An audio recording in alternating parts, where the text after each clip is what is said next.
হযরত আবু হুরায়রা রাদিয়াল্লাহু তাআলা আনহু থেকে হাদিস বর্ণিত, আমার নবী আপনার নবী তিনি বলেছেন সুদের 70টা স্তম্ভ রয়েছে। কয়টা?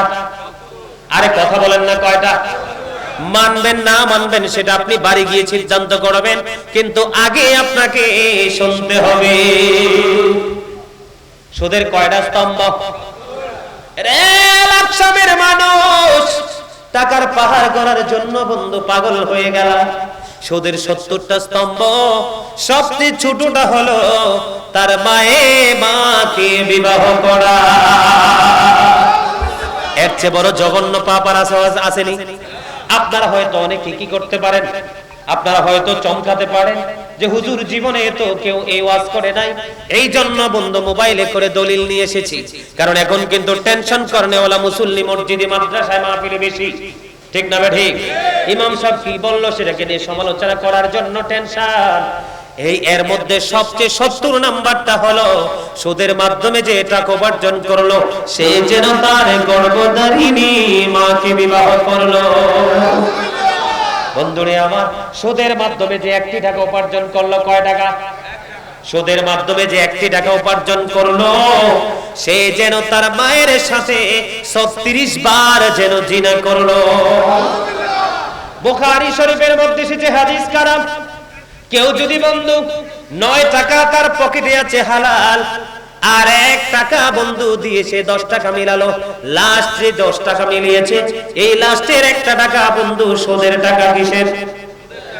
এই 1 টাকা সুদের টাকা 9 টাকার সাথে যুক্ত করে ধরেন আমার এই পাঞ্জাবিটার মতো একটা পাঞ্জাবি অথবা একটা শার্ট অথবা একটা গেঞ্জি, এই ধরনের পোশাক কিনে বন্ধু সে নামাজ পড়লো, কিয়ামত পর্যন্ত নামাজ পড়তে পারবে, তার আল্লাহর দরবারে তার নামাজ কবুল হবে না। জোরে জোরে বলেন না নাউজুবিল্লাহ। একই জায়গায় একই মাঠে ফয়সালা হবে, আদান প্রদান হবে, এইটা শোধ হবে না। আর না হয় বন্ধু পরক্ষণে লেনদেন হবে, এটা দিয়ে ওটা, এগুলো সবগুলো বন্ধু শোধ। আল্লাহর হাবিব বলেছেন কিয়ামতের পূর্বক্ষণে পৃথিবীর এমন একটা অবস্থা হবে মানুষ সুদ খাবে না, সে সুদ খাইতে চাইবেও না, কিন্তু সুদের বালিকণা পর্যন্ত তার গায়ে এসে পড়বে। সুদের প্রচার প্রসার এত বেশি বৃদ্ধি পাবে, নাউজুবিল্লাহ। আরো জোরে বলেন না নাউজুবিল্লাহ। সামুরা ইবনে জুনদুব রাদিয়াল্লাহু তাআলা আনহু থেকে বন্ধু একটা হাদিস বর্ণিত। এই হাদিস শরীফটা অনেক লম্বা, এটার মধ্যে নবী স্বপ্নের ব্যাখ্যা দিলেন। নবী স্বপ্নের ব্যাখ্যা দিতে গিয়ে এবার আমার নবী সরকারে মদিনা উনি স্বপ্নের ব্যাখ্যা দিতে গিয়ে বললেন, আমার কাছে ফেরেশতারা আসলো, আমাকে বলল চলুন। আমি চলতে থাকলাম, চলতে চলতে অনেকগুলো ঘটনা বন্ধু, সেই দিকে যাব না, এমন একটা দৃশ্য আমি দেখতে পেলাম, একটা নদী দেখতে পাইলাম আমি, রক্তের নদী। কিসের?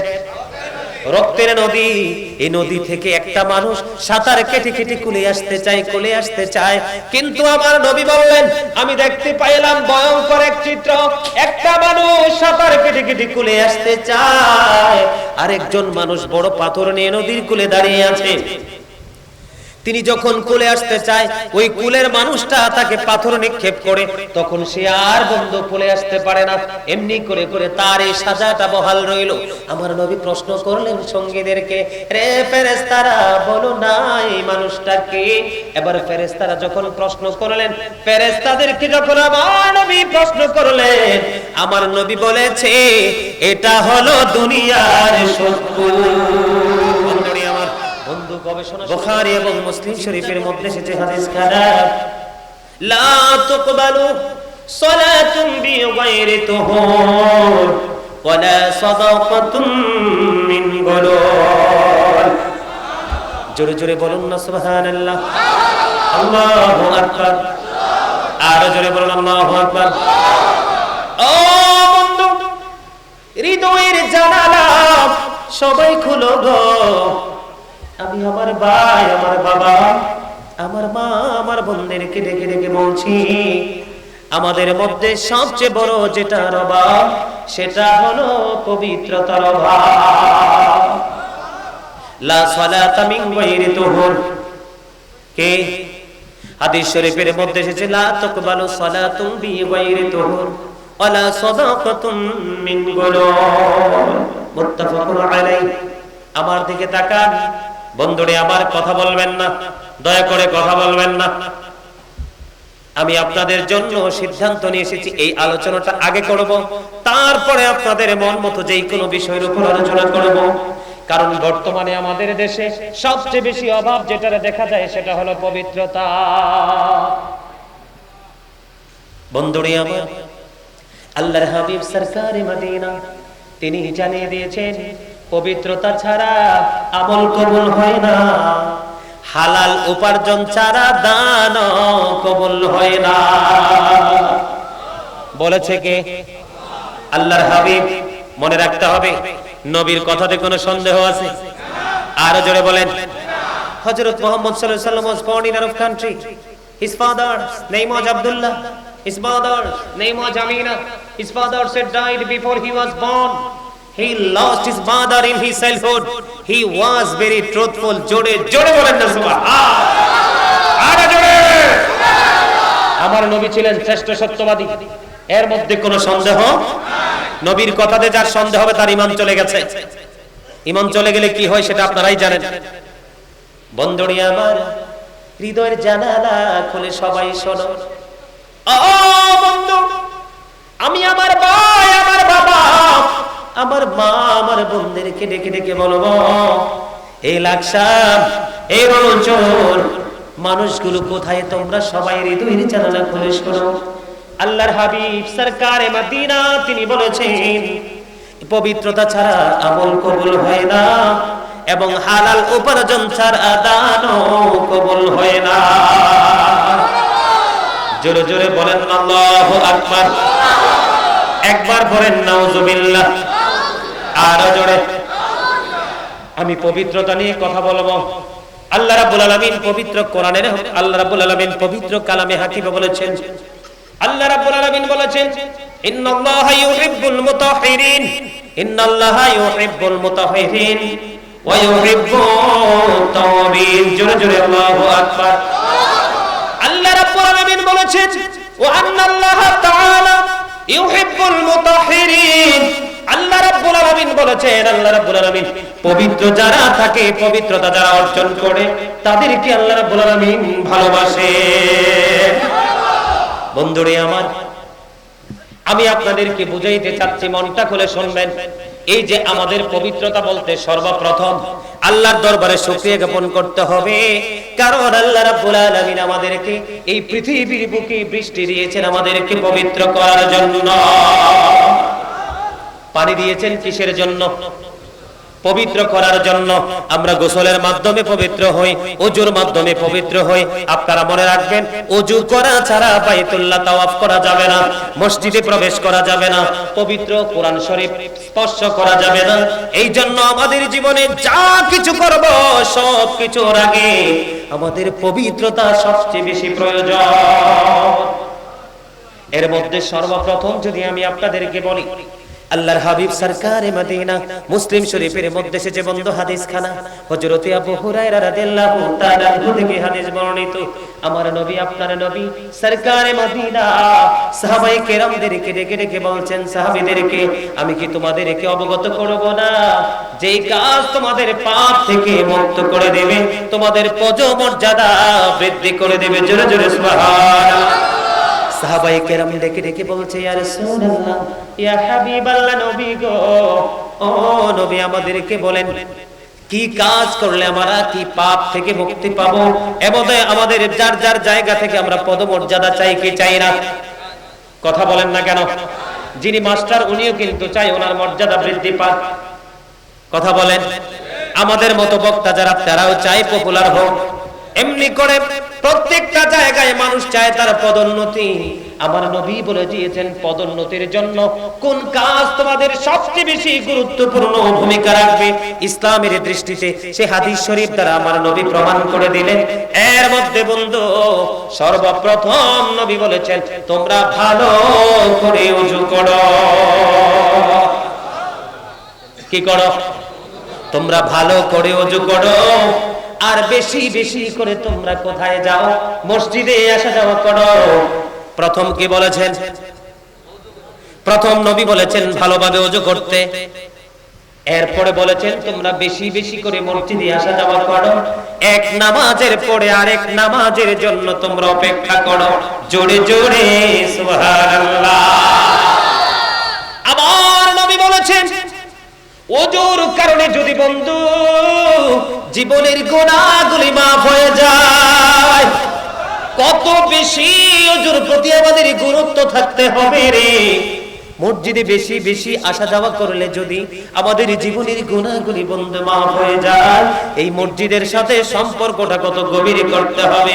ও বন্ধু, একটা নামাজ পড়ার পরে আরেকটা নামাজের জন্য অপেক্ষা করলে যদি রে আল্লাহ রাব্বুল আলামিন আমাদেরকে কবুল করে নেয়, জীবনের গুনাহগুলি মাফ করে দেয়, তাহলে আমাদেরকে তিনটা কাজ কিন্তু বেশি কঠিন নয়। ঠিক কিনা বলেন? আর জোরে ঠিক না ঠিক? ওযুর ক্ষেত্রে বন্ধু আব্দুল্লাহ ইবনে আমর রাদিয়াল্লাহু তাআলা আনহু থেকে আরেকটা হাদিস বর্ণিত। আমার নবী বন্ধু সাআদ রাদিয়াল্লাহু তাআলা আনহু ওযু করতেছেন, ওযু করা অবস্থায় আমার নবী তার পাশ দিয়ে যাইতেছিলেন। যখন তার পাশ দিয়ে যাইতেছিলেন, ওই মুহূর্তে আমার নবী ডাক দিয়ে বললেন, তুমি অপচয় করো না। কি করিও না? মন দিয়ে শোনেন। ওই সাআদ রাদিয়াল্লাহু তাআলা আনহুকে ডেকে ডেকে বলছেন, তুমি অপচয় করিও না। কি করিও না? অপচয় করিও না। এবার তিনি ডাক দিলেন, ইয়া রাসূলুল্লাহ, ইয়া হাবিবাল্লাহ, নবী গো, ও প্রাণের নবী, পানির মধ্যেও কি অপচয় আছে? নবী বলেছেন, অবশ্যই আছে। যদি তুমি নদীর পাড়ে ওযু করো, তারপরেও পানি অপচয় করিও না। এখন আমি যদি আপনাদেরকে বলতে চাই, বিশেষ করে মসজিদে যখন জুমার দিনে যায় দেখবেন ট্যাপটা কত মোটা করে ছাড়ে। ছাড়ে কি ছাড়ে না? আমরা ছাড়ি কি ছাড়ি না? ট্যাপটা কিন্তু অনেক মোটা করে আমরা ছাড়ি।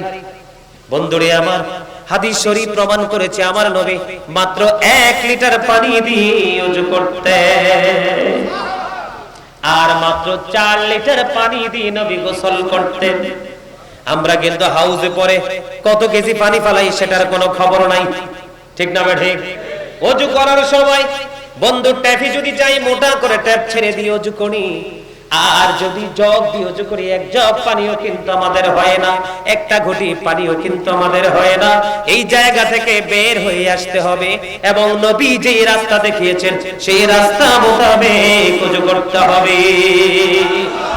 ওযু করার যে নিয়মটা ভালো করে জানতে হবে, পানি ব্যবহার করার যে নিয়মটা ভালো করে জানতে হবে। আল্লাহর হাবিব সরকারে মদিনা তিনি বলে দিয়েছেন, কেউ যদি নবীর কথাগুলো মেনে যথাযথভাবে ওযু করে আর এক আল্লাহ বলে স্বীকার করে, আর আল্লাহর হাবিব আল্লাহর প্রিয় বান্দা এবং আল্লাহর প্রিয় হাবিব আল্লাহর প্রিয় বান্দা এবং আল্লাহর নবী এই কথা যদি মনে প্রাণে স্বীকার করে, দিকে তাকান, মন মতো করে ওযু করতে হবে। আল্লাহ এবং আল্লাহর হাবিবের প্রতি মনে প্রাণে বিশ্বাস রেখে, মানে বিশ্বাস নিয়ে স্বীকৃতি দিতে হবে। আল্লাহর হাবিব বলেছেন, কাল কিয়ামতের দিন ওই ব্যক্তির জন্য 8টা জান্নাতের দরজায় খোলা থাকবে, সে যেটা দিয়ে মন চায় সেটা দিয়ে প্রবেশ করতে পারবে। আর জোরে বলুন না সুবহানাল্লাহ। আর একটু মহব্বতে পড়ুন সুবহানাল্লাহ। তাহলে ওযুটা ভালোভাবে করার দরকার আছে না নাই? বন্ধুরে আমার, হাদিস শরীফের মধ্যে এসেছে মিফতাহুল জান্নাতিস সালাত ও মিফতাহুস সালাতি তুহুর। জোরে জোরে বলেন আল্লাহু আকবার। একবার বলেন সুবহানাল্লাহ। নামাজ হলো বেহেশতের চাবি। নামাজ কিসের চাবি? নামাজ হলো বেহেশতের চাবি, আর নামাজের চাবি হলো পবিত্রতা। জোরে জোরে সুবহানাল্লাহ। তাহলে আমাদের পবিত্রতার দিকে বড় নজর থাকার দরকার আছে না নাই? আরো জোরে বলেন। পবিত্রতা বলতে কিন্তু অনেক রকমের পবিত্রতা আছে। একটা আছে দেহের পবিত্রতা, একটা আছে আত্মার পবিত্রতা, আরেকটা হলো গুনাহ মাপ থেকে পবিত্র হওয়া, আরেকটা হলো মুখের পবিত্রতা। বন্ধু, এখানে আমরা ওযু নিয়ে কথা বললাম, আমাদের জন্য কিন্তু মেসওয়াকটা আল্লাহর হাবিব বলেছেন, মেসওয়াক যখন মানুষ করে তখন কিন্তু তার মুখ পবিত্র হয়ে যায়, মুখ থেকে দুর্গন্ধ বের হয়ে যায়। আল্লাহর হাবিব বলে দিয়েছেন, আমার উম্মতের জন্য যদি মেসওয়াক করাটা কষ্ট না হতো তাহলে প্রত্যেক নামাজে মেসওয়াকের হুকুম দিতাম। আর জোরে বলেন না সুবহানাল্লাহ। এখন আমাদের দেশে কিন্তু বাড়ি বাড়ি আজকে দুপুরে জোহরের নামাজের পরে আমার বাসার সামনে কয়েকজন ভদ্রলোকের সাথে এই পাড়ায় 4টা মসজিদ, এই মসজিদ নিয়ে বন্ধু আলাপ আলোচনা কথোপকথন, বন্ধু এক একজন এক একটা মন্তব্য করতেছে। এখন দেখেন মসজিদে ইমাম সাহেবের ছোট্ট একটা মাসালা নিয়ে যখন তর্ক বিতর্ক হয়, তখন দেখা যায় বন্ধু রাগ করে একজন একটা মসজিদ করে ফেলে। এই একটা মসজিদ যে করে ফেললো, এখানে দেখতে হবে তার টাকাগুলো হারাম না হালাল।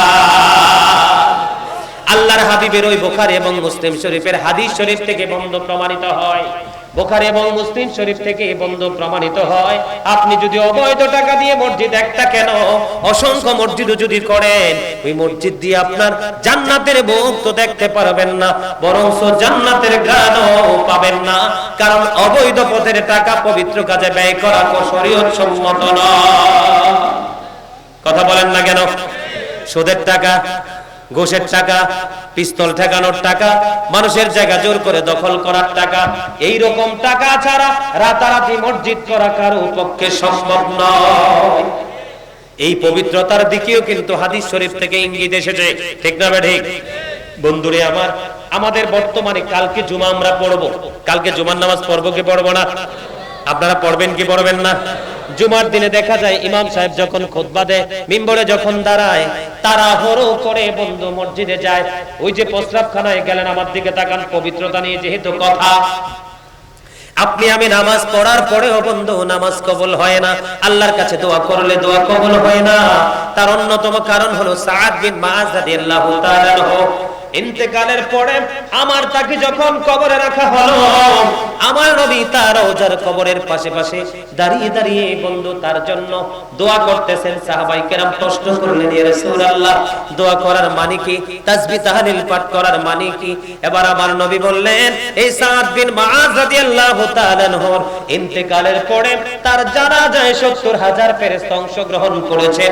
সে এত বড় আল্লাহওয়ালা লোক ছিল, তারপরেও তার কবর আযাবের সম্ভাবনা রয়েছে।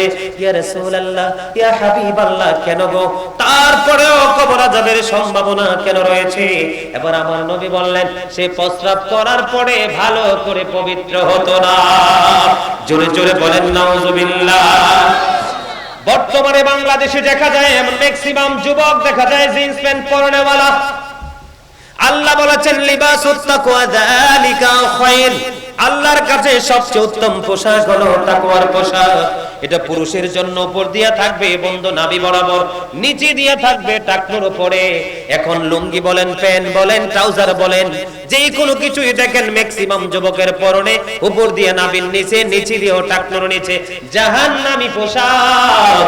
এই জায়গায় আসার কারণ হলো জিন্স প্যান্ট পরে দাঁড়িয়ে প্রস্রাব করে দিল, বসার সুযোগ নাই, বসতে পারে না, এবং বন্ধু প্রস্রাবখানায় গিয়ে প্রস্রাব করলো, পরিপূর্ণভাবে সে বন্ধু পবিত্র না হয়ে পানি খরচ করে চলে আসলো। প্রস্রাব কিন্তু তার পোশাকে এবং বডির মধ্যে লেগে গেল। ওই হাদিস শরীফ থেকে আমরা এই ধরনের ইঙ্গিত পাই, পবিত্রতার জন্য অত্যন্ত গুরুত্বপূর্ণ ভূমিকা রাখে প্রস্রাবের পরে যথাযথ পবিত্রতা অর্জন করা। যার জানাজায় ৭০,০০০ ফেরেশতা অংশগ্রহণ করেছে, তারপরেও তার কবর আযাবের সম্ভাবনা। তার কারণ হলো সে এত আমল তার, কিন্তু প্রস্রাব করার পরে পবিত্রতা অর্জন ভালোভাবে করত না। এই জন্য আমাদেরকে পবিত্রতা নিয়ে একটু আলোচনা। আপনি আমাদের উপার্জনে পবিত্রতা থাকতে হবে, আমাদের জবান কি থাকতে হবে?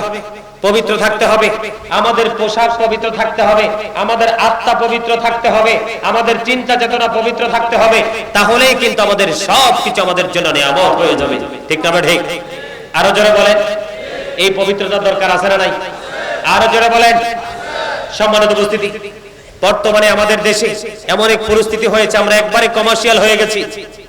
মানে ইমাম সাহেব সবার আগে আসছে, কিন্তু আমরা যাই সবার পরে, আবার আসিও সবার আগে। সালাম দুই দিকে ফিরানোর পরে মনে হয় যেন যুদ্ধ শুরু হয়ে গেছে, কার আগে কে বের হবে। মনে রাখবেন, এদিকে তাকান বন্ধুরে আমার, কাল কিয়ামতের দিন যারা যথাযথভাবে ওযু করবে, যথাযথভাবে পবিত্রতা অর্জন করবে, নবীর দেখানো পন্থায় ওযু করে তারা পবিত্রতা অর্জন করবে, কাল কিয়ামতের দিন তাদের এই জায়গাগুলো থেকে নূর চমকাবে। জান্নাতীদের সিম্পটম প্রকাশ হয়ে যাবে। সম্মানিত উপস্থিতি, ছোট্ট করে বললাম, আমরা যেন ভালোভাবে ওযু করে আমরা যেন জীবন যাপন করতে পারি। আল্লাহ যেন আমাদেরকে সেই তৌফিক দান করে। সকলে বলুন আমিন। আর একটু মহব্বতে বলুন আমিন। তাহলে আমাদের সব ধরনের পবিত্রতার দিকে নজর দেওয়া দরকার আছে না নাই? আছে। এর মধ্যে এই নোংরামির মধ্যে একটা নোংরামি অত্যন্ত হার্ড আমাদের দেশে। সেই নোংরামিটা হলো, এদিকে তাকান, সেই নোংরামিটা হলো সুদ। আপনাদের এই সমাজে সুদ আছে না নাই? এখন কিন্তু সুদের ওয়াজ করলে ইমাম সাহেবের চাকরি থাকে না। আমি কি একটু সুদ নিয়ে কথা বলবো? সবাই শুনতে রাজি? দাড়ি আছে, টুপি আছে, পাগড়ি আছে, লম্বা পাঞ্জাবি আছে, আবার আযান দিলে মসজিদে সবার আগে যায়ও, কিন্তু আয়েশা আবার সুদের টাকা গণনা নিয়ে ব্যস্ত থাকে। আছে না নাই? এরকম লোক আছেন আপনাদের এখানে? বন্ধুরে আমার, হযরত আবু হুরায়রা রাদিয়াল্লাহু তাআলা আনহু থেকে হাদিস বর্ণিত, আমার নবী, আপনার নবী, তিনি বলেছেন সুদের 70টা স্তম্ভ রয়েছে। কয়টা? আরে কথা বলেন না, কয়টা? মানবেন না মানবেন সেটা আপনি বাড়ি গিয়ে সিদ্ধান্ত করবেন, কিন্তু আগে আপনাকে শুনতে হবে সুদের কয়টা স্তম্ভ। রেল আকসামের মানুষ টাকার পাহাড় করার জন্য বন্ধু পাগল হয়ে গেল। সুদের 70টা স্তম্ভ, সবচেয়ে ছোটটা হলো তার মাকে বিবাহ করা। এর চেয়ে বড় জঘন্য পাপ আর আসেনি? আপনারা হয়তো অনেকে কি করতে পারেন, আপনারা হয়তো চমকাতে পারেন যে হুজুর জীবনে তো কেউ এই ওয়াজ করে নাই, এই জন্য বন্ধু মোবাইলে করে দলিল নিয়ে এসেছি। কারণ এখন কিন্তু টেনশন করনেওয়ালা মুসল্লি মসজিদে মাদ্রাসায় মাহফিলে বেশি, ঠিক না ঠিক? ইমাম সাহেব কি বললো সেটাকে নিয়ে সমালোচনা করার জন্য টেনশন। এই এর মধ্যে সবচেয়ে 70 নাম্বারটা হলো সুদের মাধ্যমে যে টাকা উপার্জন করলো সে যেন তার গর্ভধারিণী মাকে বিবাহ করলো। বন্ধুরে আমার, সুদের মাধ্যমে যে একটি টাকা উপার্জন করলো, কয় টাকা? সুদের মাধ্যমে যে একটি টাকা উপার্জন করলো সে যেন তার মায়ের সাথে 36 বার যেন জিনা করলো। বুখারী শরীফের মধ্যে এসেছে হাদিস কারাম, কেউ যদি বন্ধু 9 টাকা তার পকেটে আছে হালাল, আর 1 টাকা বন্ধু দিয়ে সে 10 টাকা মিলালো, লাস্টে 10 টাকা মিলিয়েছে, এই লাস্টের 1 টাকা বন্ধু সুদের টাকা। কিসের? এই 1 টাকা সুদের টাকা 9 টাকার সাথে যুক্ত করে, ধরেন আমার এই পাঞ্জাবিটার মতো একটা পাঞ্জাবি অথবা একটা শার্ট অথবা একটা গেঞ্জি, এই ধরনের পোশাক কিনে বন্ধু সে নামাজ পড়লো, কিয়ামত পর্যন্ত নামাজ পড়তে পারবে, তার আল্লাহর দরবারে তার নামাজ কবুল হবে না। জোরে জোরে বলেন না নাউজুবিল্লাহ। একই জায়গায় একই মাঠে ফায়সালা হবে, আদান প্রদান হবে, এইটা শোধ হবে না। আর না হয় বন্ধ পরক্ষণে লেনদেন হবে, এটা দিয়ে ওটা, এগুলো সবগুলো বন্ধ শোধ। আল্লাহর হাবিব বলেছেন কিয়ামতের পূর্বক্ষণে পৃথিবীর এমন একটা অবস্থা হবে, মানুষ সুদ খাবে না, সে সুদ খাইতে চাইবেও না, কিন্তু সুদের বালিকণা পর্যন্ত তার গায়ে এসে পড়বে। সুদের প্রচার প্রসার এত বেশি বৃদ্ধি পাবে, নাউজুবিল্লাহ। আরো জোরে বলেন না নাউজুবিল্লাহ। সামুর ইবনে জুনদুব রাদিয়াল্লাহু তাআলা আনহু থেকে বন্ধু একটা হাদিস বর্ণিত। এই হাদিস শরীফটা অনেক লম্বা। এটার মধ্যে নবী স্বপ্নের ব্যাখ্যা দিলেন। নবী স্বপ্নের ব্যাখ্যা দিতে গিয়ে এবার আমার নবী সরকারে মদিনা উনি স্বপ্নের ব্যাখ্যা দিতে গিয়ে বললেন, আমার কাছে ফেরেশতারা আসলো, আমাকে বলল চলুন। আমি চলতে থাকলাম, চলতে চলতে অনেকগুলো ঘটনা বন্ধু, সেই দিকে যাব না, এমন একটা দৃশ্য আমি দেখতে পেলাম, একটা নদী দেখতে পাইলাম আমি, রক্তের নদী। কিসের? রক্তের নদী। এই নদী থেকে একটা মানুষ সাঁতার কেটে কেটে কুলে আসতে চায়, কিন্তু আমার নবী বললেন আমি দেখতে পাইলাম ভয়ঙ্কর এক চিত্র, একটা মানুষ সাঁতার কেটে কেটে কুলে আসতে চায়, আরেকজন মানুষ বড় পাথর নিয়ে নদীর কুলে দাঁড়িয়ে আছে। তিনি যখন কুলে আসতে চায়, ওই কুলের মানুষটা তাকে পাথর নিক্ষেপ করে, তখন সে আর বন্ধু কুলে আসতে পারে না। এমনি করে করে তার এই সাজাটা বহাল রইল। আমার নবী প্রশ্ন করলেন সঙ্গীদেরকে, রে ফেরেশতারা বলো না এই মানুষটা কে? এবার ফেরেশতারা যখন প্রশ্ন করলেন, ফেরেশতাদেরকে যখন আমার নবী প্রশ্ন করলেন, আমার নবী বলেছে এটা হলো দুনিয়ার সুদখোর। বন্ধু গবেষণা শুরু করে দিলাম, চিন্তা করতেছি সবগুলো টপিকস কিন্তু বুঝে নিয়েছি, কিন্তু এই মানুষটা রক্তের নদীতে কেন? গবেষণা করতে করতে করতে করতে বন্ধু আইডেন্টিফাই করতে পারলাম, সেটা হলো আপনার আমার উপার্জন থেকে কিন্তু আমরা খাবার কিনি, আর এই খাবার যখন খাই তখন কিন্তু শরীরে রক্ত হয়। আমি বুঝতে পেরেছি বন্ধু, হারাম উপার্জনের টাকা দিয়ে যখন আমি বাজার করব, গোশত মাছ খাবো, আমার বডির রক্ত বন্ধু হারাম হবে। আর হালাল যদি হয় তাহলে রক্তটাও হালাল। এবার আপনারা বুঝতে পারেন, আমি আপনাদেরকে বুঝাইতে চাই বন্ধু, দুনিয়াতে টেলিফোন দিয়ে বাঁচা যায়, টাকা কিছু ছিটাইলে বন্ধু বাঁচা যায়, একটা বন্ধু লিকার চা খাওয়াইলে বাঁচা যায়, বেনসন গোল্ড সিগারেট খাওয়াইলে বিচারককে কি করা যায়? কথা বলে না কেন? বিচারক চেঞ্জ করা যায় কি যায় না? ওরা কি আপনার স্টেটমেন্ট নেবে? আপনার ঘর থেকে টাকা পেয়ে, চা খেয়ে, সিগারেট পেয়ে আপনার রায় কিন্তু এখান থেকে নিয়ে বের হয়েছে, আছে না নাই? বিভিন্ন টেকনিকের মাধ্যমে বন্ধু নেইকে অন্যায়, অন্যায়কে ন্যায় করা যায়। ওই জন্য আমি আগেই বলেছি, আমরা সামনে যখন কবরটা ওপেন হবে, খোলা হবে কিয়ামতের দিন, আমরা প্রত্যেকেই জানতে পারবো কে কি করেছে আর কি করেনি, লুকাইবার কোনো সুযোগ নাই। সবচেয়ে বড় ভয়ঙ্কর খবর, এই দুনিয়াতে বন্ধু অসুস্থ হলে ডাক্তারের মাধ্যমে চিকিৎসা নেওয়া যায়, যদি হায়াত না থাকে মৃত্যুর মাধ্যমে অবসান হয়ে যায়। কিন্তু বন্ধু যারা পাপী, যারা জুলুম জালেম, যারা অত্যাচারী, যারা, তাদের জন্য বড় দুঃসংবাদ। আল্লাহ কোরআনে বলেছে, একবার মরার পরে আর মরার সুযোগ নাই, লা ইয়ামুতু, মরার সুযোগ নাই। People will not die that day, সেদিন মানুষ মরতে পারবে না। ফিহা ওয়ালা ইয়াহইয়া, people will not be able to live that day, সেদিন মানুষ বাঁচতেও পারবে না। ওমা হুম আনহা বিগাইবিন, people will not be able to escape that day, সেদিন মানুষ সেখান থেকে পালাইতেও পারবে না। এই জন্য বলছি রে লাখসাব আর প্রচুর মানুষ, হৃদয় খুলে শোনো গো বন্ধু, আমাকে তোমরা দুশমন মনে করো না, আমাকে তোমরা শত্রু মনে করো না। এতদিন তোমরা অন্যায় করেছো, এতদিন তোমরা পাপ করেছো। আল্লাহ বলেছেন ইউ ভয় করো, কি করো?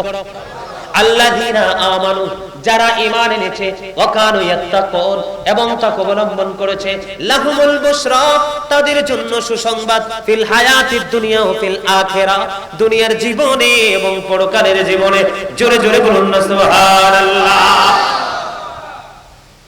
আমার কথা কি আপনাদের কাছে ভালো লাগে নাকি খারাপ লাগে? আরো জোরে। হক কথা কিন্তু তিতা, আল হাক্কুম মুরুন, হক কথা কি তিতা। এখন তিতা কিন্তু মুমিনের কাছে কোনোদিনও লাগবে মধুর চেয়ে মিষ্টি লাগবে, আর যারা একটু উল্টা পাল্টা করে তাদের কাছে একটু তিতা লাগবে। লাগলে একটু ধৈর্য ধরে বসেন, শেষ পর্যন্ত ফয়সালা কিন্তু শেষে আসবে, ঠিক না বন্ধুরে? আমার কথা কি বুঝতেছেন? ওই যে টাকা পয়সা ধন দৌলত অর্জন করতেছেন, কে খাবে? আপনি চলে যাওয়ার পরে কে খাবে সেটার গ্যারান্টি আপনি দিতে পারবেন? এই জন্য বন্ধু হালাল পথ উপার্জন করবেন না। আমি যেটা বলতে চেয়েছিলাম, ওই যে বলতে চেয়েছিলাম মরার কোনো সুযোগ নাই, তার মানে রক্তের নদীতেই সাঁতার কেটে জীবন কাটাও। রক্ত কি বন্ধু দুর্গন্ধযুক্ত না সুঘ্রাণযুক্ত? দুর্গন্ধযুক্ত। এই ধরনের বন্ধু এই পাপীদের জন্য মদ খায়, গাঁজা খায়, ইয়াবা খায়, এরকম ধরনের লোক আছে না নাই? ইমাম আজম আবু হানিফা রাহমাতুল্লাহি আলাইহি বলেছেন, যারা মদ পান করে তোমরা দেখতে পাও 80টা দৌড়া মারো, নাউজুবিল্লাহ। বলে হুজুর এখান থেকে ওখানে গেলেন কেন? কারণ এগুলো কিন্তু পাপ। আল্লাহ কোরআনে বলেছেন, ইন্নামাল খামরু ওয়াল মাইসিরু ওয়াল আনসাবু ওয়াল আজলামু রিজসুম মিন আমালিশ শাইতান। মদ, জুয়া, মূর্তি, ভাগ্য গণনা, এগুলো গৃহস্থ শয়তানের কাজ। কার কাজ? শয়তান বন্ধু না শত্রু? Satan is the eternal enemy of the believers. Inna shaytana lakum aduwwun fattakhizuhu aduwwa. শয়তান আমাদের প্রকাশ্য শত্রু, তাকে শত্রু বলেই গণ্য করতে হবে। তবে মুমিনকে কোনোভাবে ঘায়েল করতে পারবে না। ইন্না কাইদা শাইতানি কানা দাঈফা। Satan deception is very weak. শয়তানের ধোঁকা মুমিনের জন্য একেবারে দুর্বল। তার মানে শয়তান যত শক্ত জালে ভোলক না কেন, মুমিন কি শয়তানের জালে বন্দী করতে পারে? বন্ধুরে আমার, এই শয়তান কিন্তু মানুষকে কি করে? শয়তান মানুষকে কুমন্ত্রণা দিয়ে বিভিন্ন নোংরা কাজে লিপ্ত করে। এর মধ্যে সবচেয়ে নোংরা কাজ হলো বন্ধু সুদ। মাকে বিয়ে করা কি সস্তা কথা? আরে বিয়ে এত সস্তা, নাউজুবিল্লাহ বলেন। এবার কি 36 বার জিনা করার সমান 1 টাকা সুদের মাধ্যমে উপার্জন করা। আবার নদী, আল্লাহর হাবিব আরেক হাদিসে বলেছেন, আমি দেখছি রক্তের নদীতে হাবুডুবু খাইতেছে, হাজার চেষ্টা করে কুলে আসতে পারে না বন্ধু। শুধু এখানে একান্ত নয়, আমার নবী যে মেরাজে গেছে আমরা বিশ্বাস করি কি করি না? সবাই করি। যদি না করি কিন্তু ঈমান চলে যাবে। আমার নবী যখন মেরাজে গেলেন, মেরাজে যাওয়ার পরে বন্ধু জাহান্নামের দিকে বন্ধু হাত নজর দিলেন। নজর দিয়ে চাইয়া দেখে এক একটা মানুষের পেট এক একটা ঘরের মতো বড় বড়। এবারে জিব্রাইলকে প্রশ্ন করলো, ভাই জিব্রাইল বলো বলো, এই যে ঘরের মতো বড় বড় পেটওয়ালা মানুষগুলো এরা কারা? এবার বন্ধু জিব্রাইল বলল, ইয়া রাসূলুল্লাহ, এরা হলো দুনিয়ার সুদখোর। নবী বলতেছেন এদের পেটগুলো ঘরের মতো বড় বড়, পেটের মধ্যে এত বেশি সাপ বিচ্ছু দেখা যায়, এই সাপ বিচ্ছুগুলো বাহির থেকে দেখা যায়। তবে সবচেয়ে বড় ভয়ঙ্কর খবর হলো সুদখোরের কিন্তু সাক্ষী আছে। কথা কয় না? আছে না? ইসলাম লেখার মতো লোক আছে, টাকার লেনদেন করার মতো মিডিয়া আছে, আছে না নাই? এই রকম টাকাটা প্রচার করার মতো কিছু চা দোকানও আছে। কথা বলে না কেন? আরে কথা কন না কেন? এটা কি আমার কথা নেই, এগুলো আমি কিতাব থেকে পাইছি, আমি মুখস্থ বানায় বলে না। সুদ যিনি খায়, সুদ যিনি দেয়, সুদের সাক্ষী যিনি হয়, আদান প্রদান যিনি করে, ইসলামের মাধ্যমে লেখালেখি যারা করে, আল্লাহর হাবিব বলেছেন কাউকে ছাড় দেওয়া হবে না, সবগুলোরই সমান পাপ। আরো জোরে বলেন না নাউজুবিল্লাহ। কি টেকনিকে সুদ খায়? মুরব্বির কাছে টাকা হাওলাত চলে কো ভাই হারামও নাই। যদি বলেন কিছু সুদ দেবো, দেখবেন কয় আমার শালার কয়টা টাকা আছে। ঠিক কিনা বলেন? হাউস ওয়াইফ যারা আছে, অনেক মহিলা আছে আপনাদের এই রণচৌর মধ্যে আছে না নাই জানি না, কিছু মহিলা আছে বন্ধু এমন টেকনিকে টাকা সুদে লাগায়। বুবু কয়টা টাকা হালাত দাও, কয় হারামও নাই বইন। যখন আপনি বলবেন বুবু মাস শেষে তোমাকে কিছু পার্সেন্টেজ দিব, কি দিব? অথবা কমিশন দিব। এবার দেখবেন বলবো বড় দুলাভাই তো বিদেশ থেকে, আপার কাছে কিছু টাকা আছে, চাইলে এনে দিতে পারি। ঠিক না বে ঠিক? টেকনিক অবলম্বন করে কিন্তু সুদের মাধ্যমে টাকার প্রহার করছে।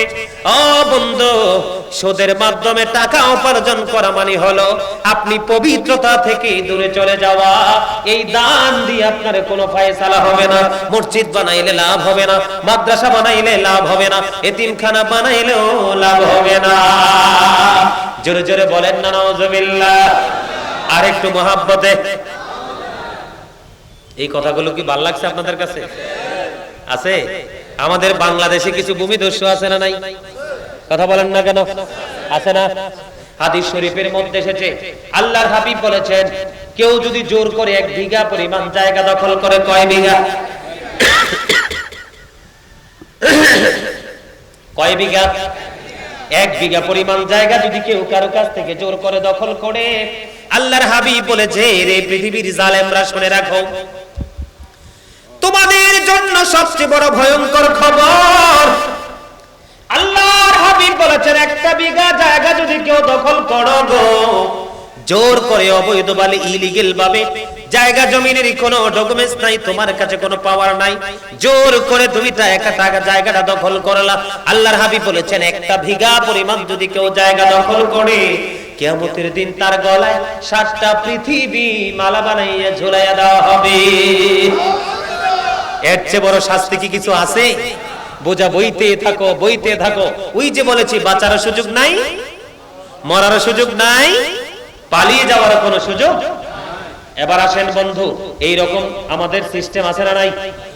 এদিকে তাকান, যত ধরনের অন্যায় বলেন, যত ধরনের অত্যাচার বলেন, যত ধরনের নিপীড়ন বলেন, আল্লাহর হাবিব বলে দিয়েছে বন্ধু হাদিস শরীফের মাধ্যমে প্রমাণিত, একদম বিদস্য জোর করে জায়গা দখল করা তার কাজ, লাঠিয়াল বাহিনী দিয়ে মানুষকে দমিয়ে রাখা তার কাজ।